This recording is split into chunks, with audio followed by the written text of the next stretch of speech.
Well, we're in the finals. We were in adversity last series down 3-1 and had to rattle off 3 straight wins. So things haven't gone our way despite, how the regular season went. The playoffs hasn't been easy, hasn't been a breeze, hasn't been anything, perfect about it. So, yeah, it's frustrating, but the work we've put in and the opportunity we've given ourselves, with a Game 7 to win the finals at home, you got to be excited about that regardless of how these 2 games went. Obviously, we got to figure it out and make the necessary adjustments to slow them down a bit and get our offense going so that we can, take advantage of our home court. But nothing about our playoff run has been perfect, and that's kind of the consistent theme right now. And we got another opportunity on Sunday. David, back left. Steph, the last 2 games, LeBron's really controlled the game, both scoring and passing, and getting out in transition and creating opportunities for himself and other people. What has he been doing the last 2 games, and how do you get in front of him and try to keep him under control? He's playing great. He's doing things that are game-changing and helping his team win. So he's been more aggressive, I think, shooting the ball. And we've had some breakdowns, but, he's played well. There's no 2 ways around it. So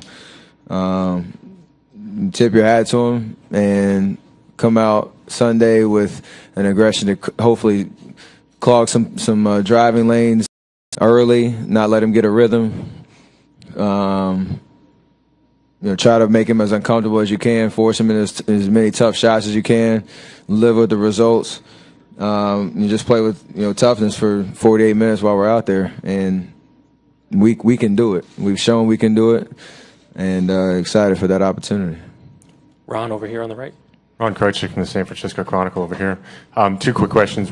What did LeBron say to you after he blocked his shot? You seemed like you were kind of smirking on the way back to the bench. And secondly, how do you explain what happened in the first quarter? They fed off their team's their crowd's energy, and it wasn't all that bad. Like the first 6 minutes, we didn't score for like the first 3 or 4 minutes of the game, but it was like 6-0. So that's nothing for us. But at that point, they hit some open threes. We turned the ball over. They got in transition, and obviously foul trouble changed our rotation. So they pretty much won the game again in the first quarter, like they did in Game 3. We made plenty of runs and clawed our way back to within 8, I think twice. Gave ourselves a chance, but on the road, we've learned that lesson before, and we learned it again tonight. When you get down that much in the first quarter, it takes so much, and so many things have to go right to get back into the game. So just didn't go our way. What about LeBron, the block, when he obviously was woofing at you? What did he say? Well, just, even if it's not specific, just the general gist of his message. Nothing. Mark on the left.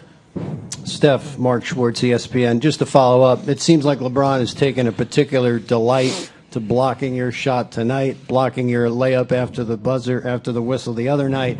He seems to be really kind of targeting you in some ways. Have you felt a little bit of his juices sort of directed exactly at you in this series? He's made 2 good plays on the fast break and obviously tonight on that block. Made great defensive plays. However he wants to celebrate or whatever he wants to do to kind of take in that moment, it is what it is.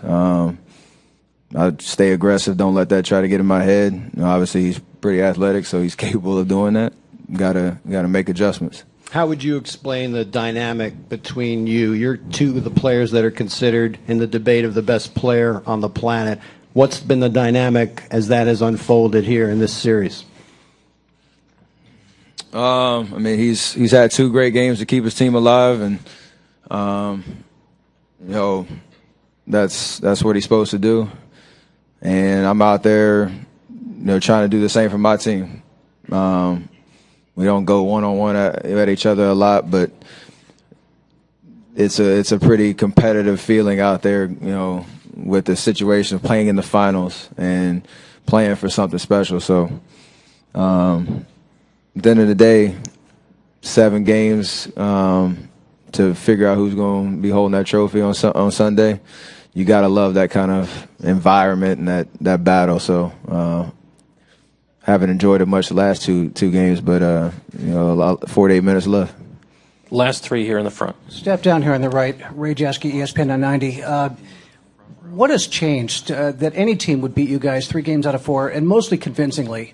I don't think anybody would have seen that the entire season, including the playoffs. What are you guys not doing so well? What is Cleveland doing so well? What has changed, and what needs to change for you come Sunday?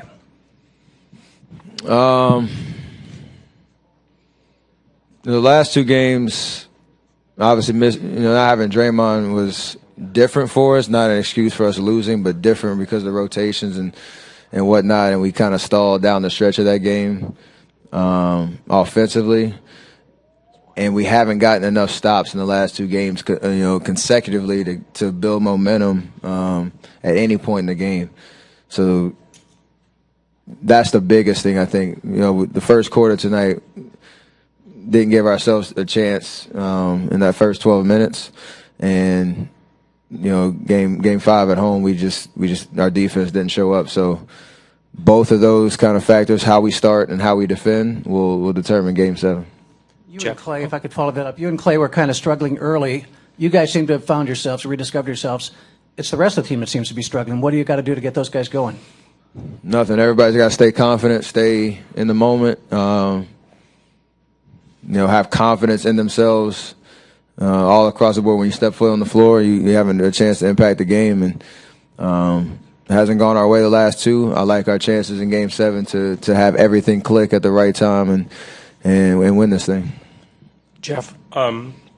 Cleveland has the momentum with 2 straight wins here. How collectively do you guys keep doubt from creeping into your mind? We know what kind of team we are, what we're capable of, what we've accomplished so far, and how together we are. We haven't splintered at all. I think we're more mentally tough than letting 2 games not go our way. Kind of put any doubt in our heads. So, like Coach said, if you started the season in October and said you'd be at home Game 7 with a chance to win the NBA Finals, you gotta love that kind of opportunity regardless of how it happened. Last one on your left. Steph, up front, Phil Barber, Press Democrat. Last quarter of Game 5, you guys really struggled offensively. First quarter again tonight. Do you feel like you got in any rhythm in the middle of this game that kind of helped you break out of that and that might carry over to Game 7? Yeah, I think it's just a focus on not turning the ball over and setting better screens and moving bodies better on the offensive end. The fourth quarter of Game 5, we didn't move at all. It was a lot of ISOs, but nobody was moving around the perimeter.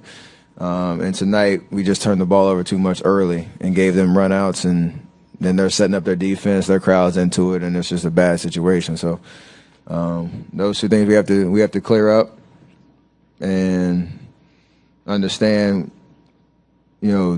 how we start the Game 7, how we set the tone, and hopefully build momentum and just keep it the entire game and bring that effort that it requires to win a championship. Thank you, Steph.